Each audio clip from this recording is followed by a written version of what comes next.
Voltou! Então fica aí, o canal é bom.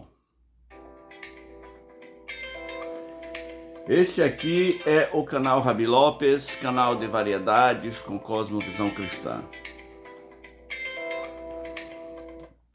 Parece que o YouTube anda, não sei, não está fazendo bem o seu trabalho com canais que não são mega canais, né? Então eu preciso que você compartilhe, escreva qualquer coisa.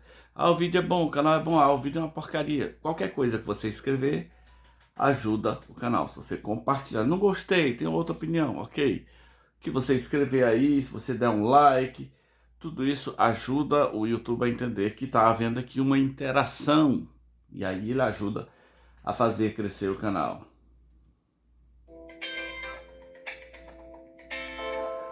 Muitos cristãos reclamam que a internet é cheia de lixo, tá bom? Então ajude a fazer coisa boa, tá?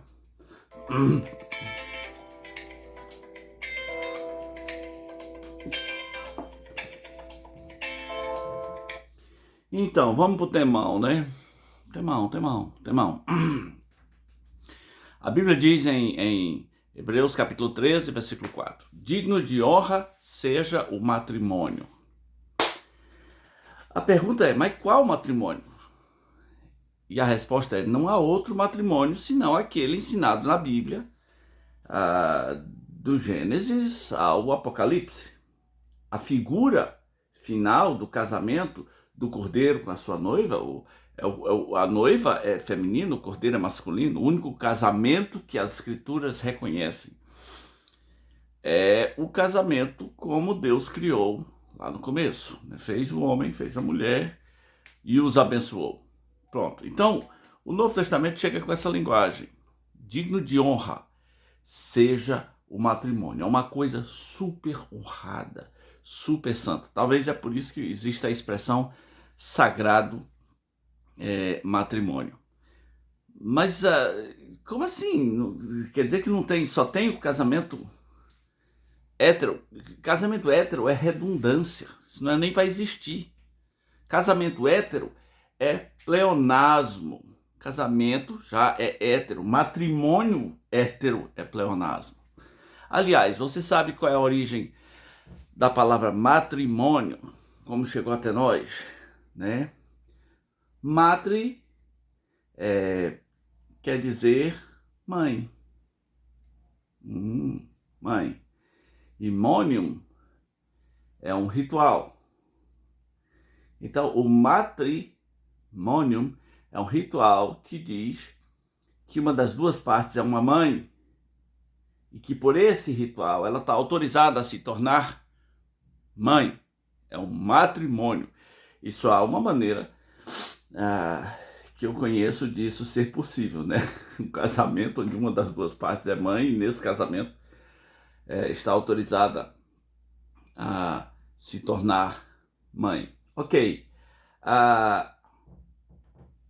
Mas a gente está nesse período, né, em que surgem os pastores legalzões, que o discurso deles não está muito claro, né? Por exemplo, tem uns que falam assim, em primeiro lugar, assim, se você perguntar, a Bíblia é um livro homofóbico? Eu digo, olha, para os padrões politicamente corretos, sim. Você, Marcos Lopes, você é homofóbico? Eu digo, olha, para os padrões do politicamente correto, sim. Se ser homofóbico é dizer que um certo comportamento está errado, que um certo tipo de casamento está errado, então para esses padrões eu sou. Por quê? Porque foi uma linguagem que eles criaram. E como foi? Se eu criar uma linguagem aqui, eu incluo os termos que eu quiser. Então, como foi eles que criaram a linguagem e o movimento, eles estão dominando a comunicação. E nesse período agora funciona assim, quem domina a comunicação domina a guerra. Então, tanto eu como as escrituras, para esses padrões, somos homofóbicos. Pronto. Não sou criminoso, mas sou homofóbico. Ok. Isso não quer dizer que eu odeie pessoas, que eu quero matar pessoas, só pelo fato de eu dizer, olha, essa coisa aqui não é aprovada por Deus. Pronto. Só pelo fato de dizer isso, posso ser preso, posso ser morto, posso ser qualquer coisa. Vamos lá. Então, eu estava falando, surgiu esses Pastores legalzões, alguns a gente não sabe o que eles querem dizer. Se eles estão dizendo se é certo, se é errado. Eles falam muito de acolhida. Ok, todos temos que falar de acolhida. Mas quando chega na linha de certo e errado, você tem que dar a cara. É certo, você tem que dizer. Você tem que dar a cara e falar é certo ou é errado, é certo ou é errado. E por mais que se fantasie, não existe outro padrão diferente daquele que foi criado no Gênesis, que aqui em Hebreus 13 diz que é digno de honra o matrimônio e o leito sem mácula. E Deus julgará os impuros, Deus julgará os adúlteros. Isso é Hebreus 13:4. Em primeiro, que não foi escrito por Paulo, foi escrito por uma outra pessoa. Quer dizer, pelo menos, aliás, nem sabemos quem escreveu. Mas se a gente pegar, por exemplo, a citação de Paulo sobre o casamento, o que é o casamento para Paulo? Ele diz, 1 Coríntios 7:2, por causa da imoralidade, cada homem tem a sua própria esposa e cada mulher tem o seu próprio marido. Pronto, isso é o casamento. Agora, nós sabemos que existem outras pessoas em outras situações, sabemos que existem pessoas com a tentação latente em si mesmo de fazer e desejar de uma maneira diferente, e eu não nego isso, eu reconheço. E é meio que natural naquela pessoa, mas nem tudo que é natural é certo. Eu aconselho gente que é compulsivo sexual.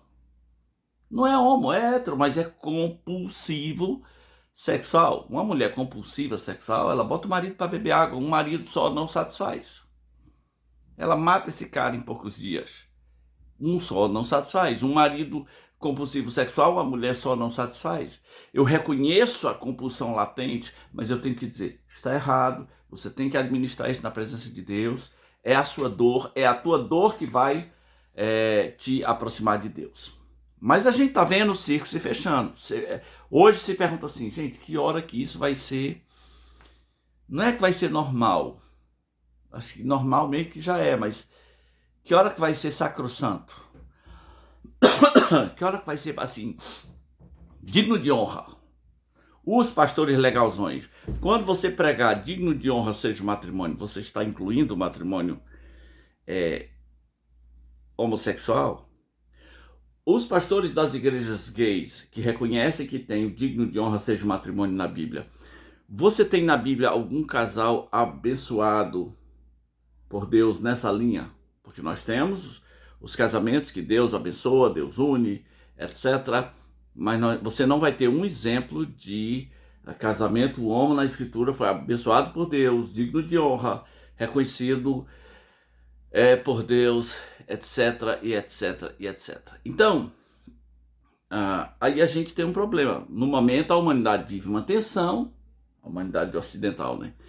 E um ponto de interrogação. Que hora que isso aí passa a ser sacrossanto? Bom, tem dois caminhos, um mais suave e um mais radical, que eu acho que vai mudar tudo. Um são as leis.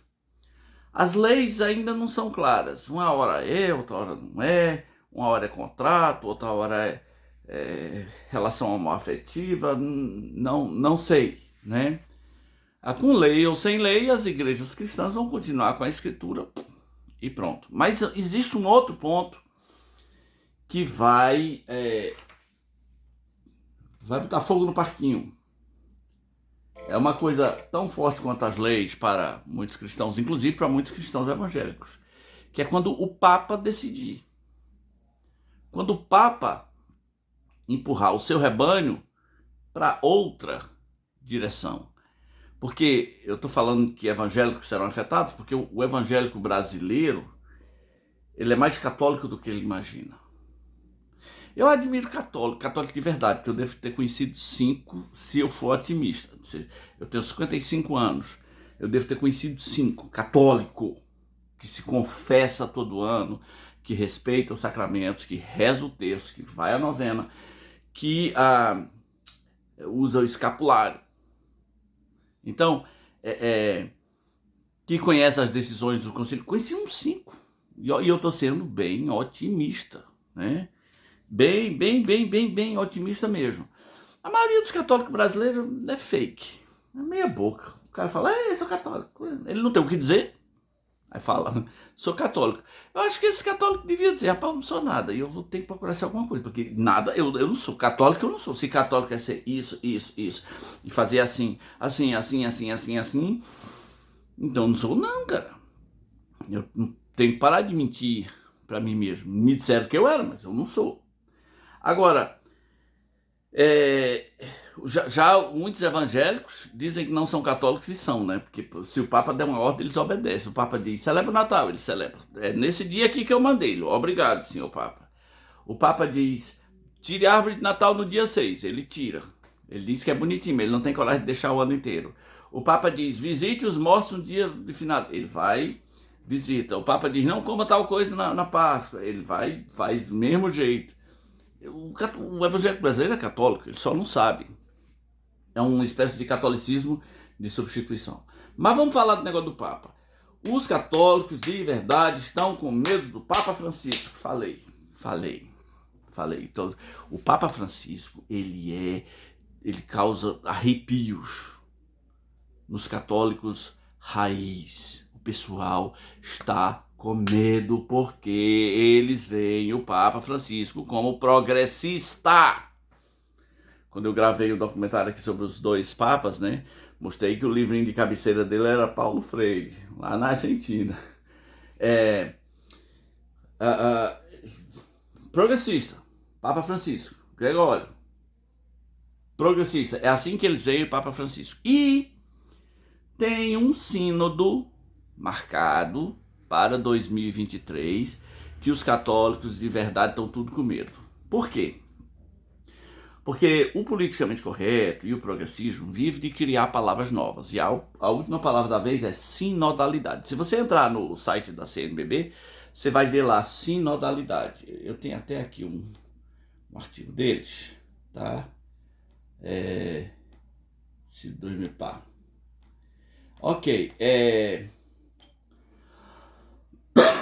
Sinodalidade, ninguém sabe explicar direito o que é, mas a ideia é preparar o povo para esse sínodo, que é tipo um encontro de bispos, vamos dizer assim, em que algumas coisas vão mudar na Igreja Católica, assim como mudaram no Concílio Vaticano II, ou vão ser o prenúncio de um Vaticano III. E o pessoal está com medo. Por quê? Porque as propostas que vêm para o Sínodo 2023 é que a igreja se torne uma igreja de participação da comunidade no sentido de ouvir a comunidade. No site AC Digital foi colocado os objetivos, né? Os objetivos são, em primeiro lugar, recordar como o Espírito guiou o caminho da igreja na história e nos chama para ser juntos testemunhas do amor de Deus. Em seguida, viver um processo eclesial participativo e inclusivo. Essa palavra inclusiva é de arrepiar qualquer um às vezes, né? E inclusivo, que ofereça a cada um, em particular, aos que por diversas razões se encontram marginalizados, a oportunidade de expressar-se e de ser escutados para contribuir na construção do povo de Deus. E aí vamos pegar todo mundo que é marginalizado, aí eles vão incluir as religiões afros, que já estão se preparando para ver como é que se fazem presentes, né? No Sínodo 2023, presente através dos seus representantes católicos, obviamente. Os grupos homossexuais e LGBTQI+, e etc., tudo que você possa imaginar, e é muito grande o número. Eu acho que vai ter uma paradinha com ateus, assim, tudo que for considerado que é marginalizado. Aqui eu falei só de 2 objetivos. Você pode ler, entra lá no site do CNBB, no AC Digital, qualquer coisa, no ACI Digital, para ver essa coisa do Sínodo 2023. O que está dando medo aos católicos é que a igreja não será a mesma depois de 2023. Me arrisco a dizer que depois de 2023 você vai ter, atenção, você vai ter pastores pregando em missa. Isso vai ser comum. Mas não é qualquer pastor, é aquele pastor que vai ser identificado como aquele ali é legalzão e aquele ali poderia vir dar uma palestra na missa. Eu não acho que é o fim do mundo, eu já preguei uma meia dúzia de missas, né? Mas são missas de formatura. E aí os alunos das faculdades me escolhem, né? Ok, vamos lá. Tem alguém que indica meu nome, pessoal, chamam de culto ecumênico. Aí eu vou lá. Geralmente é só eu e o padre. Sempre foi eu e o padre. Outros nunca chegaram. Acho que o pessoal bota esse nome de ecumênico só para disfarçar, para ter a oportunidade de eu pregar. Mas não é. E de alguma maneira insiro o evangelho de maneira não agressiva. Geralmente o pessoal gosta, geralmente o padre gosta, né? Teve até uma situação muito engraçada, né? Que numa dessas missas eu fiquei lá, né, em cima da plataforma. Aí entrou alguém com uma Bíblia assim na mão, né? E aí o padre se levanta e dá uma encurvada assim. E eu não sabia o que fazer naquela hora, né? E simplesmente fiquei na minha, porque eu não sabia como é que era aquele, como é que era aquele ritual daquela hora. E você vai ter também padres pregando nas igrejas e tudo, mas os padres inclusivos pregando nas igrejas inclusivas, os pastores inclusivos pregando nas missas inclusivas. Mas vamos voltar para o texto que eu falei inicialmente. Digno de honra seja o matrimônio. Qual o matrimônio? O matrimônio de um homem e uma mulher. Esse é digno de honra. E o outro é digno de honra? Não, porque não é um matrimônio. Tem uma carência envolvida? Tem desejos sexuais envolvidos? Eu até acho que possa haver aí uma espécie de amor envolvido, talvez. Mas todo mundo que tem essas tentações devia colocá-las diante de Deus, e se o único caminho for o celibato, que seja, mas esse matrimônio não é digno de honra. Prevalece ainda o princípio, cada homem tem a sua mulher e cada mulher tenha seu próprio marido por causa da impureza. Quanto a 2023, até eu tô com medo do Papa Francisco, né? Os pastores legalzões veem Francisco como uma bênção. No entanto, Francisco é jesuíta. Pesquise aqui o que é o juramento dos jesuítas. Você vai ficar arrepiado. Você vai ficar arrepiado. Pesquise o que é o Papa Negro, o Papa Jesuíta. Você vai ficar arrepiado. Então, não se sabe o que Francisco possa estar aprontando depois do Sínodo 2023. Por enquanto, eu vou ficar com a escritura. Você que é pastor legalzão, que está inventando o casamento, vai chegar uma hora que vocês vão ter que se admitir assim, nós vamos ter que fazer uma Bíblia nova. Aí você está com Francisco. Francisco até propõe que precisa de uma Bíblia nova, que a Bíblia precisa ser reformulada. Eu vou ficar com a palavra eterna, antiga, da rocha eterna, daquele que era, que é e que há de vir. E esse foi mais um vídeo do canal Rabi Lopes, e que Deus livre os católicos do Sínodo 2023. Você sabe que é sinodalidade? A Igreja Católica agora vai aprender a palavra nova, sinodalidade. Diz que Francisco diz que é o caminho de Deus, sinodalidade.